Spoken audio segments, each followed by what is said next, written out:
itong ano na to, itong roller na to, tapos yung roller na yon, sukatin mo kung ilan yung sukat, tapos dito sa gitna niya, yung kinaano ng tao, lagyan mo lang ng mga 1 meter.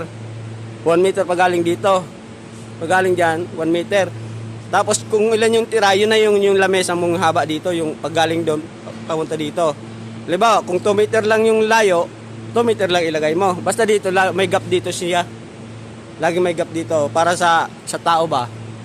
Tapos ito, pagaling doon sa dulo, tapos dito, yung lapad, 3 meter yan. Tapos dito, depende kasi sa dugtungan, yung masing-masing tapos tong roller, depende sa dugtungan, kung mag 3 meter, hatiin mo 250. O kaya, 250 pwede rin. Basta may anuhan lang yung tao dito. 250 o 3 meter, mga ganyan.